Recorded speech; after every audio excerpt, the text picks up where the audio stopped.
सुप्रभात बच्चों। ऑनलाइन कक्षा में आप सभी का स्वागत है। मैं मनोज साहू। आज मैं पढ़ाने जा रहा हूँ आप लोगों को कक्षा 12वीं के आरोह पुस्तक के काव्य खंड के पाठ सहर्ष स्वीकारा है। इस पाठ के कवि हैं गजानन माधव मुक्तिबोध। आइए इस पाठ के सार देख लेते हैं, सारांश देख लेते हैं। सहर्ष स्वीकारा है यह काव्य गजानन माधव मुक्तिबोध के जीवन के निजी अनुभवों पर आधारित है। प्रस्तुत कविता में कवि ने अपनी सबसे प्रिय माँ और पत्नी अथवा प्रेयसी अर्थात प्रेमी अथवा कोई अन्य गुप्त संबंधी को संबोधित कर कहते हैं कि मेरी जिंदगी में जो कुछ भी है उसे मैंने खुशी से स्वीकार कर लिया है, क्योंकि वो सब कुछ तुम्हें प्यारा है और तुम्हारा ही दिया हुआ है। चाहे वो जीवन की गर्वीली गरीबी हो, गरीबी का अनुभव हो, चाहे विचार वैभव हो, चाहे प्रेम हो या संवेदना हो, मेरा तुमसे ना जाने क्या नाता है।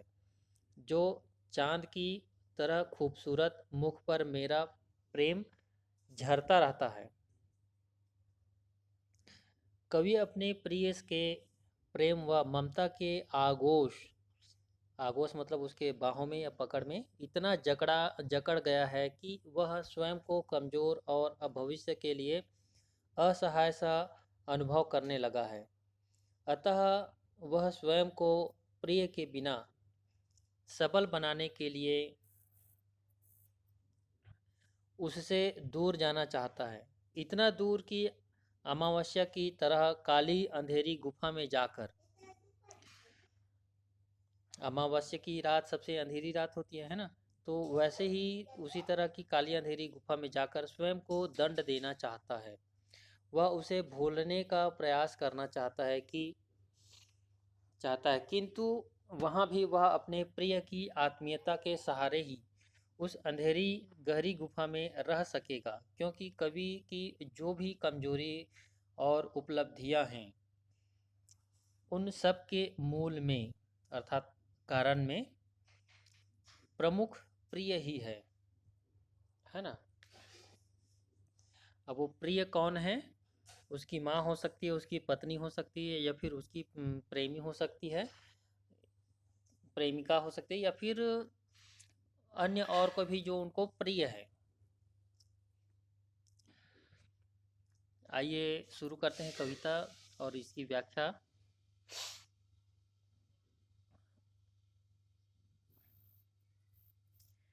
जिंदगी में जो कुछ भी है,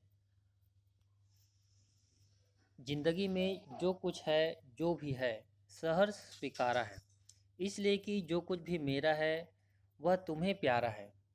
गर्वीली गरीबी है यह, गर्वीली गरीबी यह, ये गंभीर अनुभव सब, यह विचार वैभव सब, दृढ़ता यह, भीतर की सरिता यह, अभिनव सब मौलिक है, इसलिए कि पल पल में जो कुछ भी जागृत है, अपलक है, संवेदन तुम्हारा है। आइए इसमें कुछ शब्दार्थ देख लेते हैं। सहर्ष अर्थात खुशी के साथ, स्वीकारा अर्थात मन से माना, गर्वीली अर्थात स्वाभिमानी, गंभीर मतलब गहरा, अनुभव व्यवहारिक ज्ञान, विचार वैभव भरे पूरे विचार, दृढ़ता अर्थात मजबूती, सरिता अर्थात नदी, भीतर की सरिता भावनाओं की नदी, अभिनव मतलब नया, मौलिक मतलब वास्तव, जागृत मतलब जागा हुआ। चलिए आप आगे व्याख्या देखते हैं। संदर्भ में लिखेंगे इसकी। उपरोक्त काव्यांश हिंदी पाठ्य पुस्तक वितान भाग 2 के सहर्ष स्वीकारा है कविता से लिया गया है। इसके कवि गजानन माधव मुक्तिबोध है। संदर्भ में लिखेंगे इसको। आगे देखते हैं। प्रसंग में क्या लिखेंगे?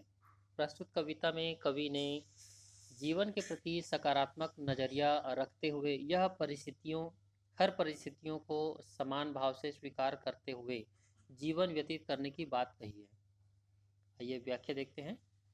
कवि अपने प्रिय को संबोधित करते हुए कहता है कि मेरे जीवन में जो कुछ भी है उसे मैंने खुशी से अपनाया है, क्योंकि मेरी हर चीज़ तुम्हें प्यारी है। मैंने गरीबी के दिनों का गर्व से मैंने गरीबी के दिनों को गर्व से व्यतीत किया है, मतलब बिताया है। मैंने उन दिनों के गंभीर अनुभव को प्राप्त किया है। उन दिनों में अपने विचारों को मैंने दृढ़ और समृद्ध किया है। उन दिनों में अपने विचारों को मैंने दृढ़ और समृद्ध किया है। मेरे अंदर नवीन अनुभवों, विचारों और भावनाओं की जो नदी है वो वास्तविक है, मतलब मौलिक है, कोई बनावटी या किसी दूसरे का दिया हुआ नहीं है। क्योंकि जीवन में बिना पलक झपकाए भी मैं चेतना युक्त चिंतनशील हूँ। उन सब के पीछे तुम्हारी प्रेरणा मेरे साथ है। आइए आगे देखते हैं अगली कविता।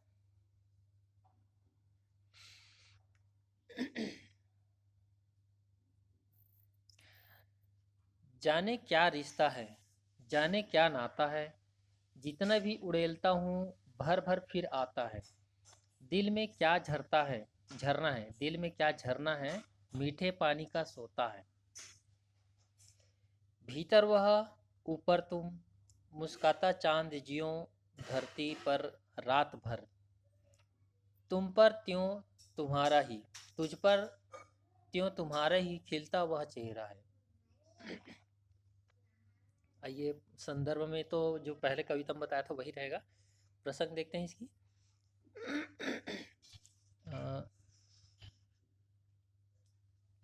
उपरोक्त काव्यांश में कवि ने अपने प्रिय के साथ प्रेम संबंधों को वर्णित किया है या वर्णन किया है। आइए व्याख्या देखते हैं। कवि अपनी प्रेमिका को या प्रेयसी को संबोधित करते हुए कहता है कि मेरा तुमसे क्या संबंध है, मेरा और तुम्हारा कैसा संबंधन है, मैं स्वयं नहीं जान पा रहा हूँ।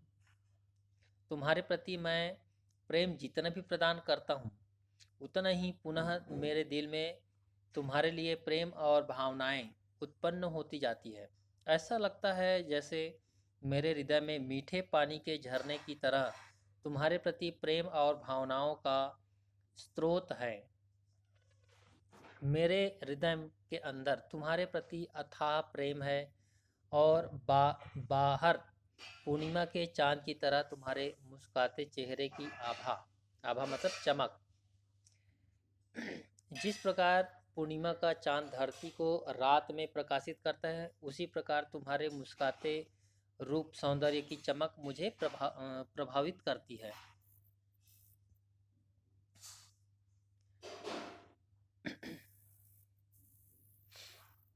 आइए अगली कविता देखते हैं। सचमुच मुझे मुझे दंड दो कि भूलूं मैं।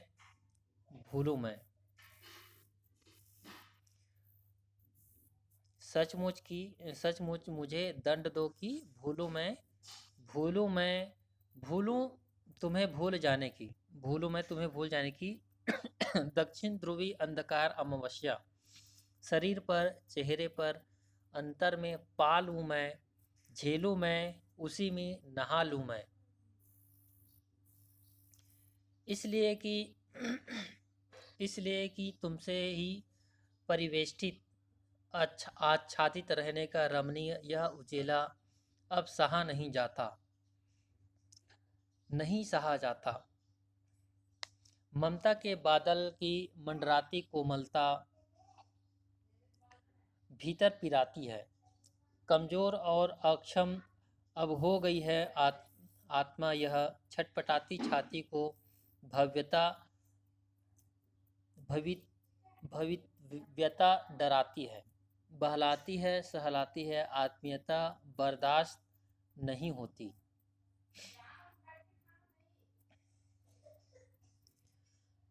आइए इसके कुछ शब्दार्थ देख लेते हैं।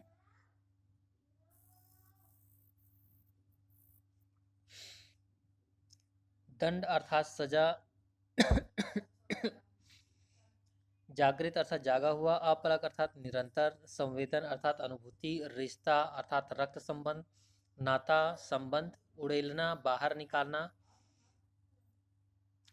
सोता मतलब झरना, दंड अर्थात सजा, दक्षिण ध्रुवी अंधकार अर्थात दक्षिण ध्रुव पर छाने वाला गहरा अंधकार, अमावस्या अर्थात चंद्रमा विहीन काली रात, मतलब जिसमें चांद दिखाई न दे, अंतर अर्थात हृदय, अंतःकरण, परिवेष्टित अर्थात चारों ओर से घिरा हुआ, आच्छादित अर्थात छाया हुआ ढका हुआ, रमणीय अर्थात मनोरम, उजेला अर्थात प्रकाश, ममता अर्थात अपनापन, स्नेह, मंडराती अर्थात छाई हुई, पिराता अर्थात दर्द करना, अक्षम अशक्त शक्तिहीन, भवित व्यता मतलब भविष्य की आशंका, बदहाली बहलाती मतलब मन को प्रसन्न करना, सहलाती अर्थात दर्द को कम करना, आत्मीयता अर्थात अपनापन, है ना।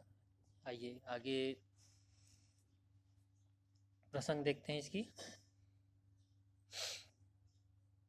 प्रस्तुत काव्यांश में कवि अपने प्रिय के अपार प्रेम के कारण दुखी होकर बाहर निकलना चाहता है, उससे दूर रहने का स्वयं को दंड देने की व्याख्या करता है।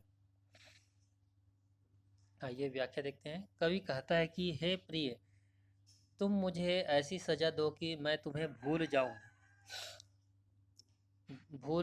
मैं तुम्हें भूल जाने की ऐसी सजा पाऊं जो दक्षिणी ध्रुव की काली घनेरी मतलब घनी अमावस के अंधकार की तरह वियोग की छाया मेरे शरीर पर, मेरे चेहरे पर, मेरे हृदय पर पड़े। मैं वियोग की पीड़ा को इतना सहन करूं कि पूरी तरह वियोगी दर्द से सराबोर या डूब जाऊं। सराबोर मतलब पूर्ण रूप से डूब जाना, है ना। क्योंकि तुम्हारे स्नेह का मनोरम प्रकाश मुझे चारों तरफ से अपने आवरण से ढक लिया है। तुम्हारे स्नेह से डूबा हूँ। अब वह मेरे लिए असहनीय हो गया है। तुम्हारे स्नेह का कोमल स्पर्श मुझे विपत्ति के बादल की तरह भयभीत करता है। मैं निर्बल और असमर्थ हो गया हूँ। भविष्य की अनहोनी की आशंका से मैं अंदर से डरा सहमा हूँ। तुम्हारे स्नेह से बहलाने सहलाने, लाड़ प्यार से अपनापन का प्रदर्शन अब मुझसे सहा नहीं जाता है। अर्थात मैं आत्मनिर्भर हो आत्मावलंबन होना चाहता हूँ। आइए अगली कविता देखते हैं।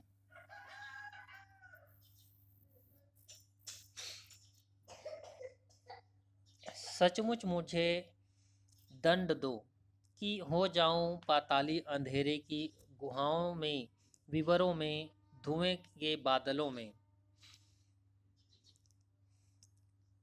बिल्कुल मैं लापता कि वहाँ भी तो तुम्हारा ही सहारा है। इसलिए कि जो कुछ भी मेरा है या मेरा जो होता सा लगता है सा संभव है, वह तुम्हारे ही कारण के कार्यों का घेरा है, कार्यों का वैभव है कार्यों का वैभव है। अब तो जिंदगी में जो कुछ था, जो कुछ है, सहर्ष स्वीकारा है। इसलिए कि जो कुछ भी मेरा है वह तुम्हें प्यारा है। आइए व्याख्या देखते हैं।